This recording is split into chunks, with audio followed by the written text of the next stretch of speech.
suppose everyone must know who Vinod is. Okay, so I'll launch right into the questions, and then I have a lot here, and we can stop at some point and maybe open it up or just keep going. There's tons. Okay, so leading off with the big one. If you had to pick the single most common mistake that young startups make, what would it be, and how do they justify it to themselves? Because that, I think, is the tricky part about mistakes, is everyone's got their... So here's what I would say. Let me explain the process of building a big company, assuming that's the goal. Sure. It's like Mount Everest, right? You're trying to climb Mount Everest, but nobody, and this directly relates to your question, nobody ever got to Mount Everest without going to base camp first, and then camp 1, camp 2, camp 3. The other thing you notice, we look at the route to Mount Everest, is it's not in a straight line. Okay? Here's what happens. And you may have seen, if you follow my tweets, I always say, be obstinate about your vision, be flexible about your tactics. And tactics are about zigging and zagging, but vision is about where you want to get to, the big idea. What if the vision is wrong? Well, and you can adjust the vision along the way, and that happens often. And we've had some of those discussions. But here's the single biggest problem. A company doesn't depend on the plan you make. A company becomes the people you hire, not the plan you make. And it's hard to believe, but almost always true.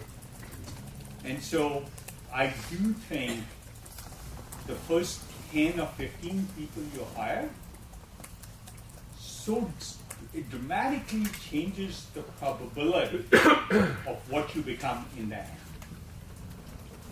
And people don't think in these terms. In the hard part, and this is why I relate it to Mount Everest, getting to base camp, the first few zigs and zags are very tactical.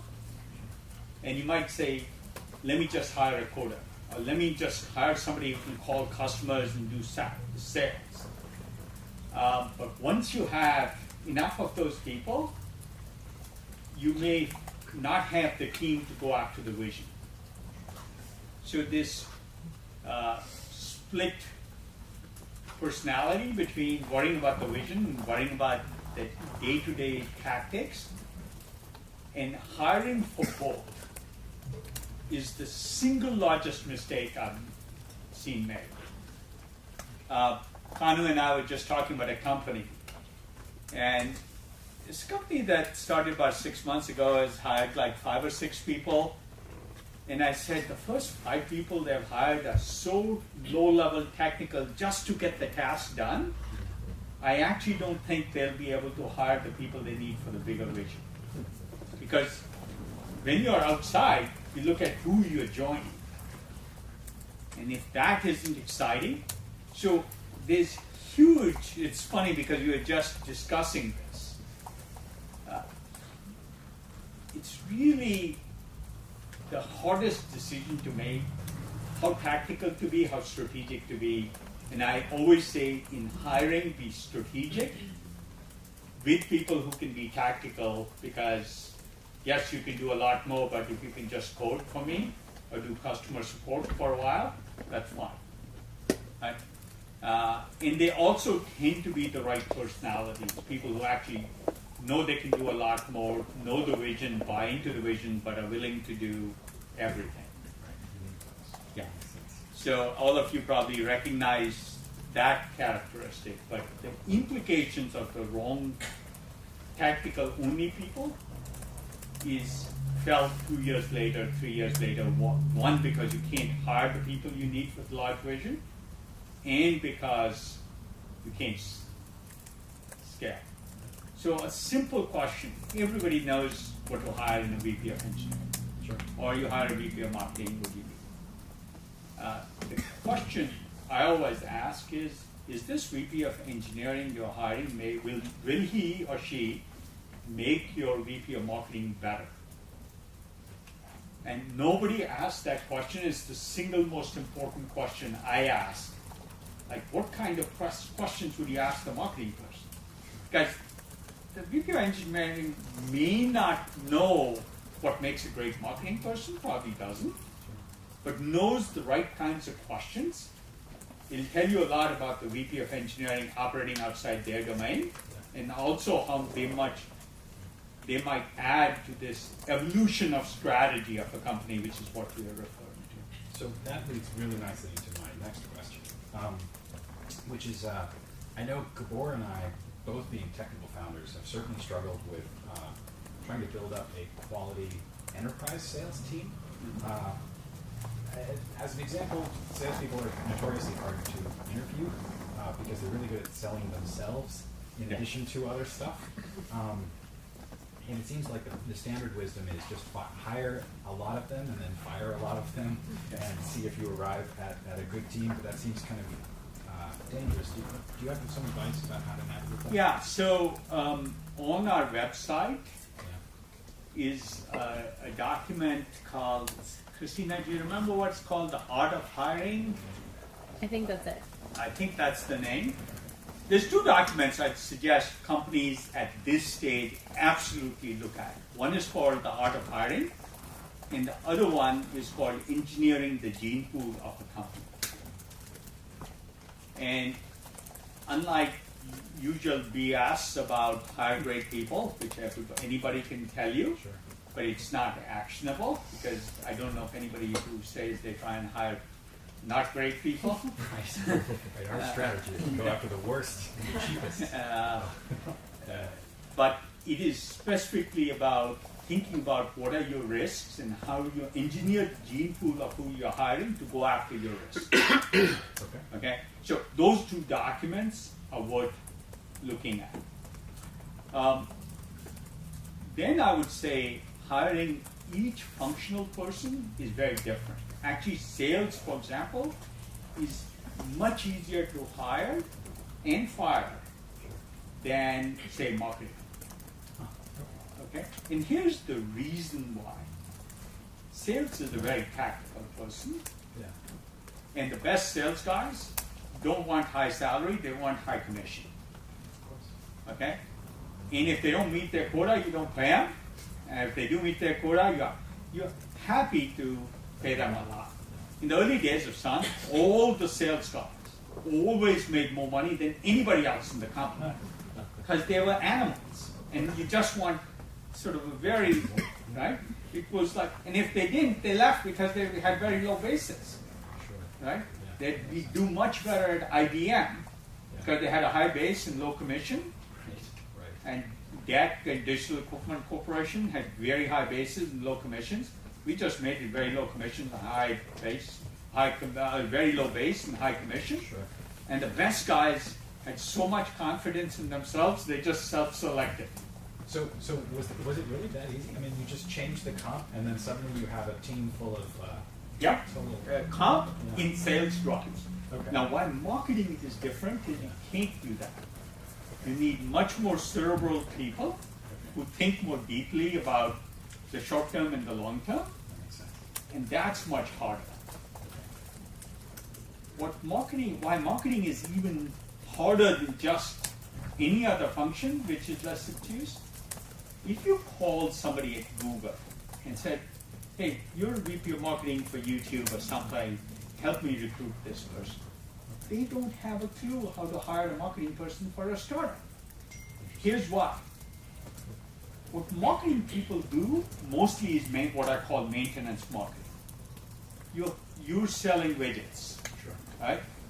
You're selling trucks, you're selling cars, you're selling clothes.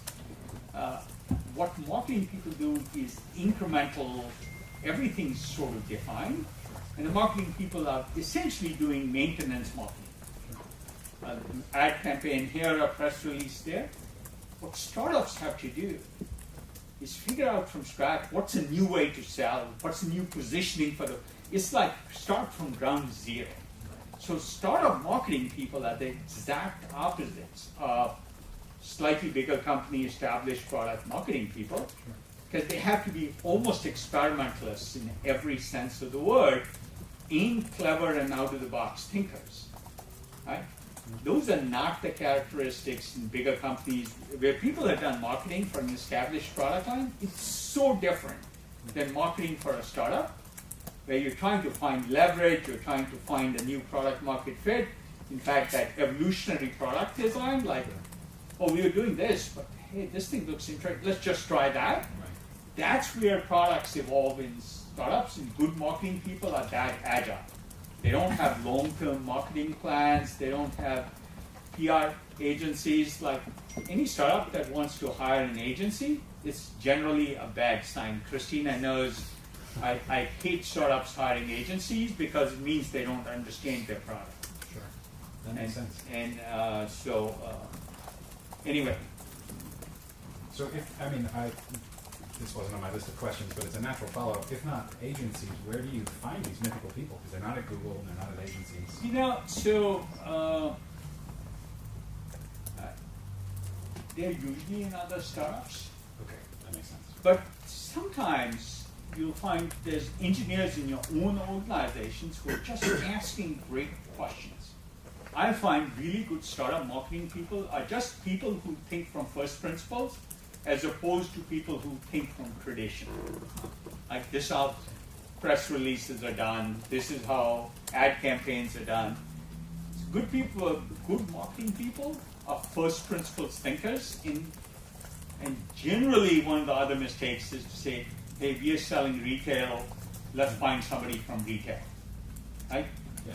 When I have to choose between domain expertise and better thinking, I'd always pick better thinking for that function. Interestingly, for CFOs, I'd pick domain expertise because their job is much more linear. Right? So my point is, sales is different than marketing, is different than finance, and each one requires sort of this thought of saying, what's the right way to think about this person? Okay. And in these papers, and I won't spend too much time on it, I actually define if you're hiring for a position that you've never worked in, how do you go about hiring?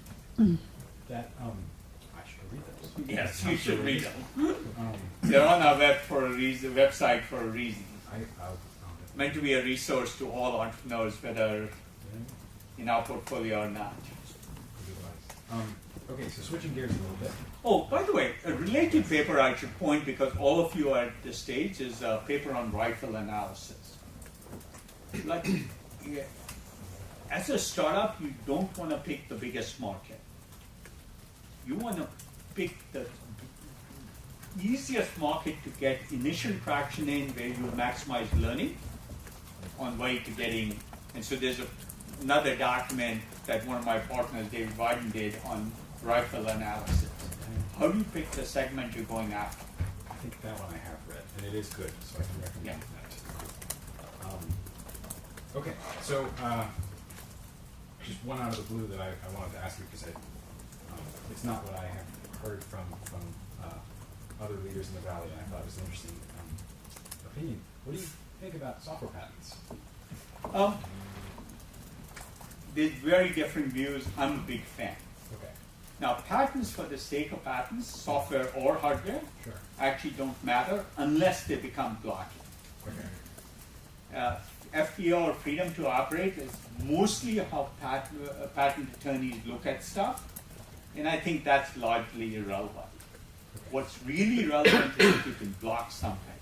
And I've told you, my favorite patent is the thing you least think is patentable, which is Amazon's one-click patent. The process of hitting a button and autofilling a form seems so brain-dead simple, it should be a patent. But it has kept every customer, every competitor of Amazon's from doing that, which is a huge disadvantage, because you think of something, you know in less than 15 seconds you can get ordered. Sure. If I'm in a meeting, somebody mentions a book, I just one-click order it instead of noting the name. but I enter 3 things, 3 letters or 6 letters, Amazon pulls up the book, and then I just hit 1 click, and I'm done. Instead of making a note, or it's simpler than writing down in my notebook, remember to order that book. So these things are really important. And people, especially engineers, tend to make the mistake of saying the most sophisticated things are the most valuable patents. To give you one of my favorite examples, we have a company called AliveCode, right? And they can look at an Apple Watch and look at the heart rate measurement, the variability of the heart rate, and actually predict atrial fibrillation from it. And they have some patents there. Those patents are valuable, sort of. But there's many ways you could do algorithms for it. Yeah. What they also have a patent on is the watch then telling you to take an ECG. So they have an ECG embedded in the band, you touch it. Now, it turns out Apple's doing this massive study with Stanford, coming up with their own algorithms to predict if, but it doesn't matter if, and there's rumored to be putting ECG in their watch, but if that ECG, that motion, heart rate variability thing can't let you suggest you take an ECG, the algorithms are worthless. The simple idea of it just messaging you, say, please take an ECG, is the valuable pattern. And the number of analysts have written about this. Okay. So it's not always the deepest technology that's the most valuable pattern. That's really interesting. Yeah. And whether it's software or, let me extend it, this is a process pattern, a business process pattern. One-click ordering is a business process pattern. So yeah, and it's enforceable because it's very visible. Yeah. Okay, that's actually more than you've told me in the past, and that's really useful. So thank you. Okay, so then going on to another unrelated question. We're at Eloquent, and I imagine some of you guys now are we're at the phase where we've finished a bunch of enterprise pilots, and we're now going into these sales negotiations. We're trying to figure out how much are we expected to discount from the listed price, and what was your experience at Sun with this? Have you seen your portfolio companies go through similar things? Sun was a long time ago. The world was a very different place. But there's a few lessons from there that at least one lesson I would mention. People always ask me at Sun and since then how to maximize margin. Like I had this discussion today with a couple of people. And I said, don't worry about margin. What you want is get the customer to love you. Because most of the money you'll get from them will come later in other negotiations. So the first negotiation is if you get in the door and they become dependent on you and love your technology, and you don't lose money. Because I'm not a believer in but even zero margin businesses are fine initially if it reduces your cost of sales. Okay. So if making it attractive reduces the sales cycle from 6 or 9 months to 3 months, do it every time because you can engage faster. First, you learn faster. What you think is a complete product is almost certainly very incomplete. And the customer says, can you do that? Can you do this? You've seen this, right? And this other zig, and you want that learning to get incorporated into your product as quickly as possible. So that 3 or 6 month delay in selling because you're trying to keep up your price point is worse than just losing the margin. You're also learning getting a better product faster. So get that, first product refined in use. Sure. And you'll hear this repeatedly. I'm a total experimentalist. I think business plans, you can't do a business plan, you can discover a business plan. You can't define a product, you can discover product requirements by interacting and engaging. So I'm a total experimentalist on all these things.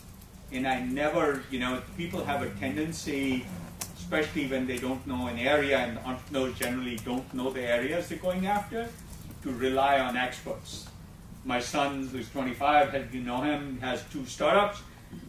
People keep telling him this or that, and I say, don't believe it, just try it. Yeah. Right? It's great advice. Just be an experimentalist and engage and find out instead of relying on opinion. Opinions are good guides. I mean, except your opinion. Even mine. Right? So that's a long answer to a margin question, but I think all those are really valuable lessons for entrepreneurs. Awesome. Okay, so then switching gears to fundraising, which I imagine people around the table are interested in because here we are in a VC office. So every VC pitch. By the way, you notice you'll never find me say we are venture capitalists. Really? If you look at the tagline on our website, in fact, probably since the 80s, I've never called myself a venture capitalist. I always say I'm a venture assistant. Interesting. That's what the tagline on our website says, what our name says, since the day we started. Because our focus in trying to help entrepreneurs with these kinds of issues, and the funding is incidental. Right. And I should say for the group, Khosla has been an absolutely fantastic partner. So that's Can you give unsolicited a little more testimony. details about the deal and things? Oh, Sorry, I interrupted your question. The deal is in the deal With like, Khosla, yeah, because they might not know. like financial details. Yeah, how much did you raise and things like that? We ended up raising. I think the round was around $1.5 million total. I think you guys came in for 1.2 of that, so you were by far the lead investor, and that was at a 12 million post money. And that was your seed. That was our. I mean, name inflation being what it is these days, where everyone is trying to make their Series A look as big as possible to then hire the great team that Vinod keeps talking about. Because, to the extent that seed is a meaningful term anymore, then yes, that was our seed.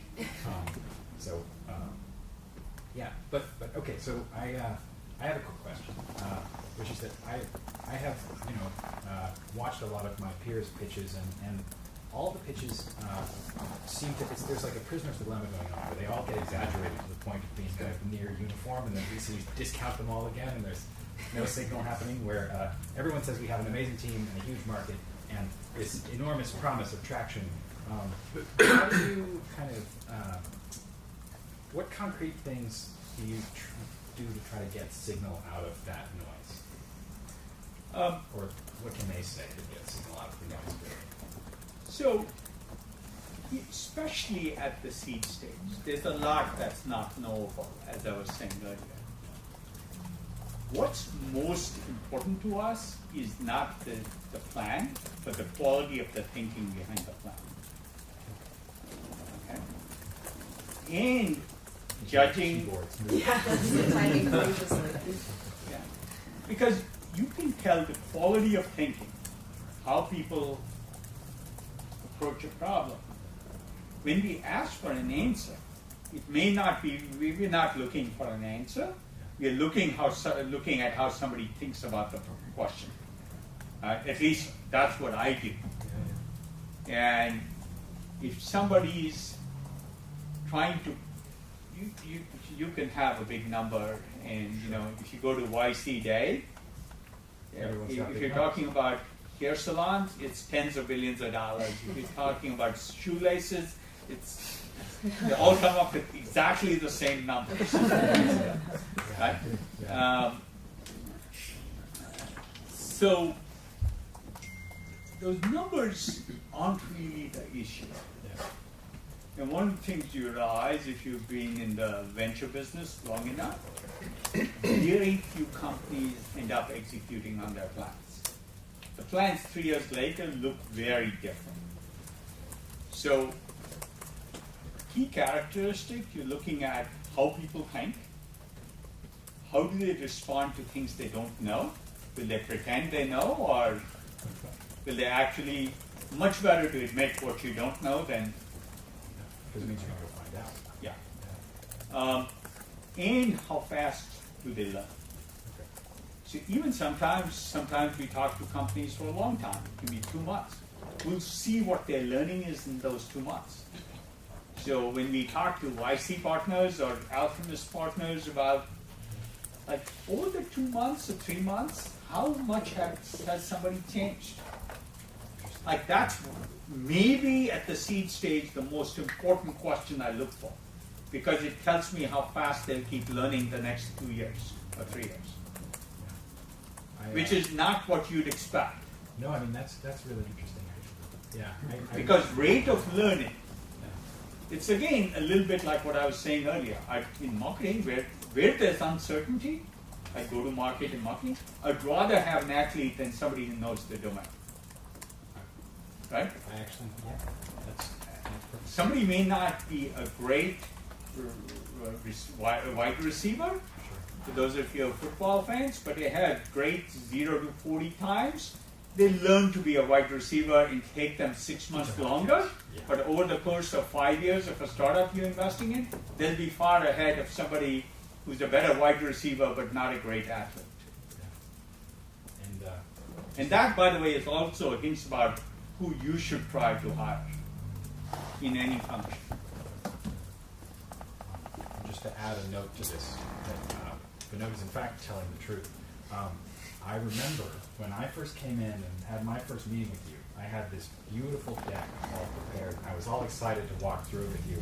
And we got to the second slide and you said, decks are stupid. Something along those lines. You said, just talk to me. And we had a conversation. And that was that totally threw me for a loop and was not at all what I was expecting. But yeah, it was a really good moment. Okay, so At least I'm consistent. yeah, Maybe wrong, but I'm consistent. you are. I mean, that's actually really important. Okay, so I have now a big question for you, which is a question about timing. So it's been about a decade since the last big macroeconomic crash. SoftBank has just raised $100 billion. Everyone else seems to be raising $100 billion, and things seem to be kind of at the top of a business cycle. And you know, as startups, we're incredibly sensitive to this because budgets for especially enterprise sales can just disappear overnight. So we need to kind of be ready to batten down the hatches. How much time do you think we've got until the next big one? And I mean, if you care to speculate, what will it be? But, Yeah, I would say I'm smart enough to know I don't know. okay, fair enough. Here's the way I would put it practically. So I always try and translate it from an entrepreneur's point of view to what's practical. You know, you can ask people for opinions, but they're largely irrelevant because they're largely random. Fair enough. Okay. So here's what you sort of do. And there's a great paper on our website written by a professor at INSEAD Business School in France about what makes a great entrepreneur. I recommend everybody read it. And it speaks to at least my style. And this guy just interviewed 400 successful entrepreneurs and tried to capture how they made decisions. That's got to be exhausting. Yeah. And he came up with the thought the most consistent characteristic was entrepreneurs were effectual reasoners. They didn't try and say, how do I get to the top of Mount Everest? They said, I am here. How can I collect more resources to get that to the next step? And how can I collect more resources depends on if the market's frothy, are the markets really tight, whatever the environment, and you'll face all of those over the course of time. You say, what are the resources worth grabbing?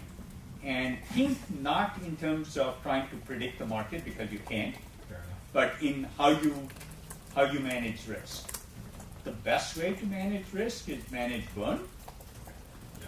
but it's not always the smartest strategy, because if you have product market fit, you want to hit the gas. Yeah. I always think in analogies. So my other analogy, other than Mount Everest, is anybody done Formula One racing or a racing course? In the car? Huh? Driving? Yeah. And we are techie nerds, so we really deeply appreciate technology. That's what I was going to say. And every venture firm recognizes it. If something's too hard to understand, they call us. Right? It's just what we enjoy. And frankly, it doesn't have to do with making more or less money. Right. I don't want to work on non-tech stuff. Plain and simple. Swen's exactly the same way. That's why we get along. That's why we get into hard technical questions like, hey, what's the right knowledge representation? Not really relevant to how much money we make, right? But it's more fun. Maybe in the long run, it's helpful. Yeah. Scalability will depend on that. There's others who really just, like we won't invest in companies where the goal is to get acquired. It's just not something we do, even though your IRRs can be much higher, because you can build to a point, then sell to Google or Facebook, and you'll make more money, or to Cisco or Salesforce, or pick your favorite, right? And do it over and over again. Some companies delight in that. We don't. And it is generally a better way to make higher IRR for an investor. Sure. But, you know, you got to do what you enjoy. Yeah. That makes perfect sense to me. Right? We don't want to even sort of, we want companies that will have a shot at really being permanent. And that even matters more than how much money we make for us. Right? But that's not very common in venture firms, right? Because they really have fiduciary responsibility to get the highest IRR. Right. We also tend to be more patient, but because our view is we'd rather get a lower IRR over a longer period of time than a higher IRR than over a shorter period of time. In fact, the highest IRRs come in day trading where you invest for a day. Yeah. Right? But that's not our stake, and some people are very good at it. We are terrible at it. And you guys are an evergreen fund, right? That's the, We're not an evergreen fund, but we behave like an evergreen fund. Yeah. If you're not, make it excellent. Yeah.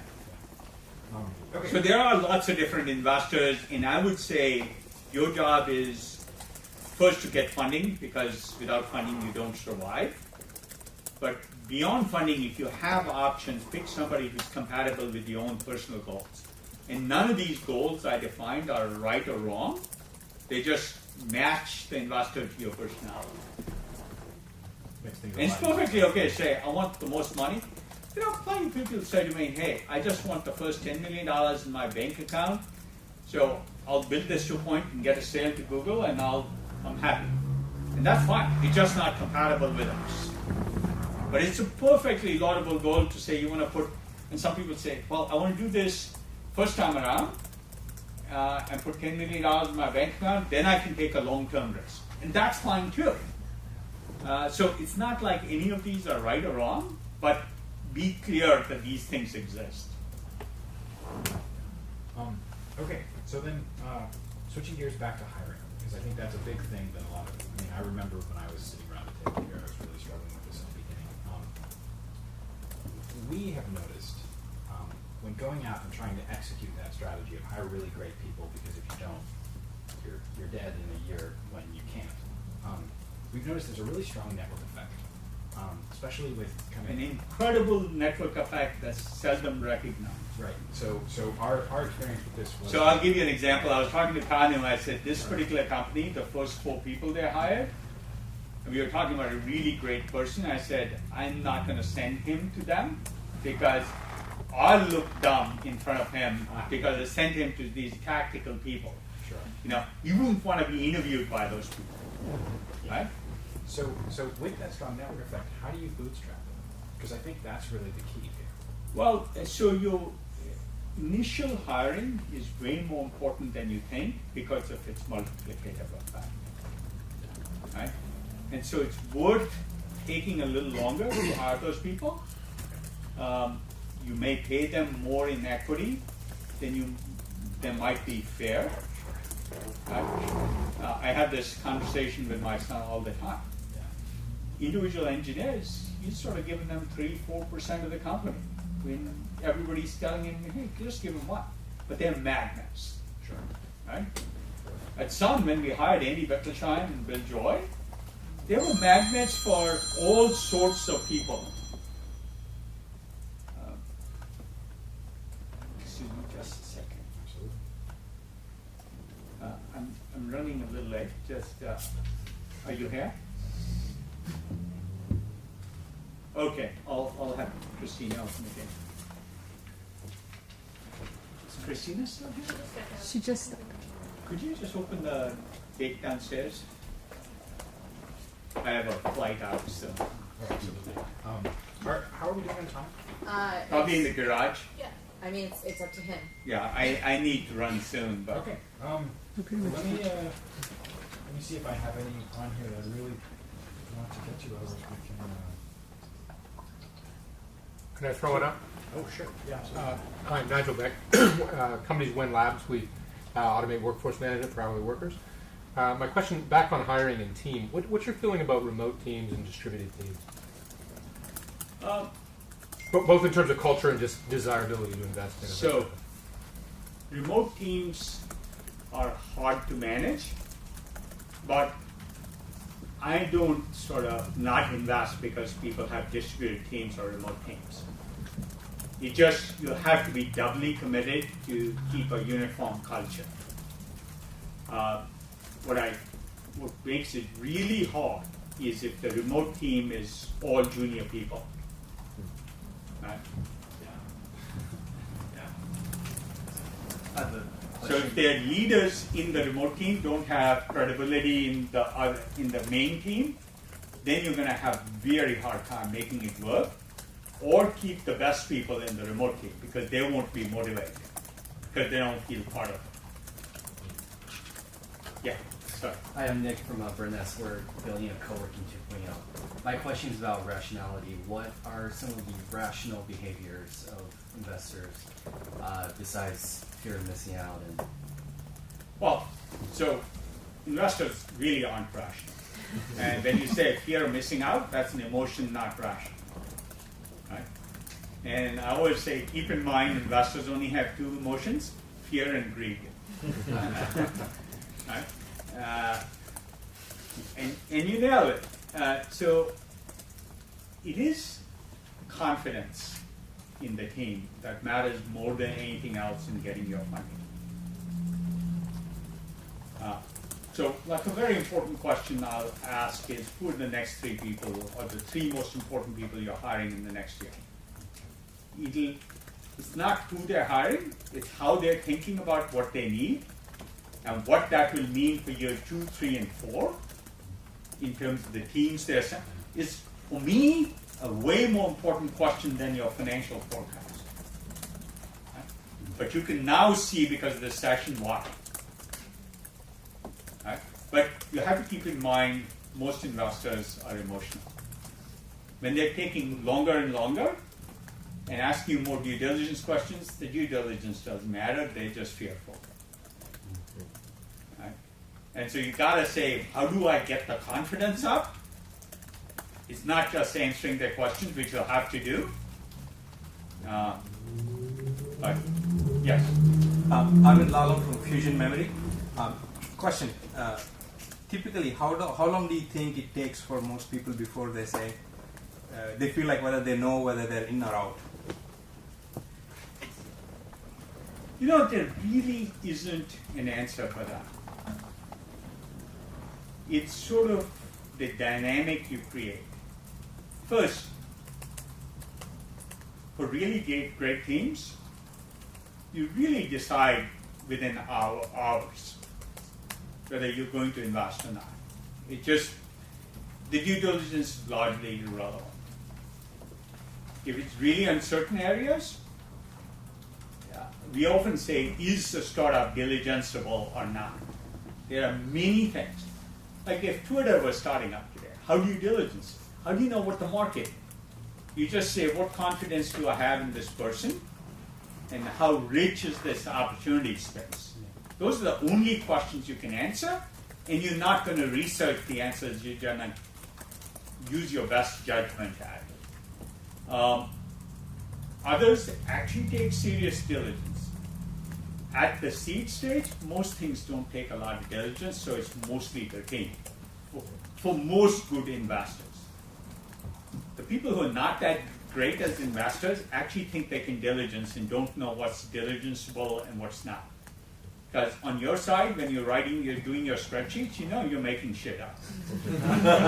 You know the answer, and you just sort of put the assumptions in to meet the answer. I did with that.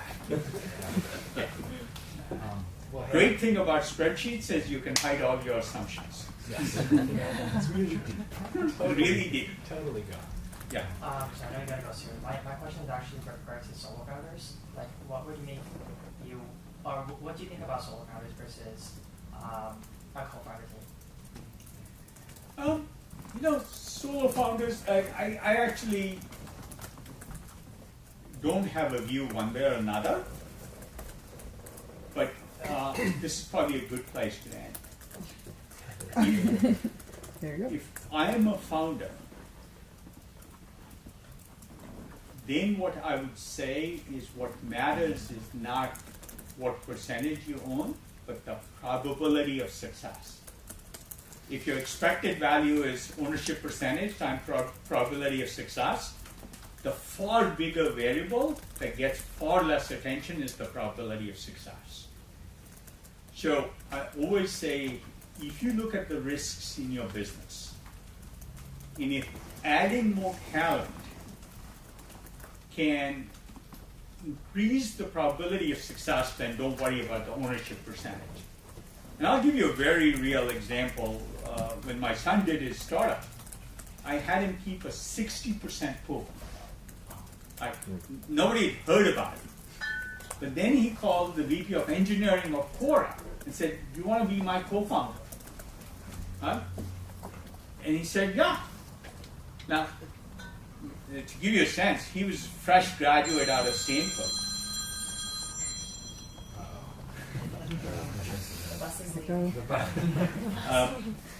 But you'd never get somebody like that, okay, as a co-founder. But because if he had this pool, he was able to attract somebody, and that guy, Xavier, I don't know if you know Xavier, he's a great AI guy. He was head of machine learning for Netflix, and then became VP of engineering of Quora, right? And the first 3 people he hired were 3 really valuable people in AI. They were all making 7-digit salaries, and left to join a startup, right? At $150K or whatever the salary was. Yeah. Why? Because they got enough confidence that this would be, and my son was able to give them 3-4%, right? Once that network effect gets going. Yeah. So now they're just battling for somebody. It's somebody who is a great machine learning guy from Apple. His other offers are like 7-digit offers. He was one of the co-authors on the GAN paper with Ian Goodfellow. And the guy called them cold and said, "I looked at your team and I want to talk to you." Now, the other people are all offering really high salaries, so I don't know whether it went or not. But, the fact you got a chance because people looked at who you have and the best people want to join, it's starting a network effect. And you have to work harder to get it going. But that's how I would answer the co-founder question. By the way, even at Sun, Bill Joy didn't join initially. So we just 6 months later, we just called him a co-founder.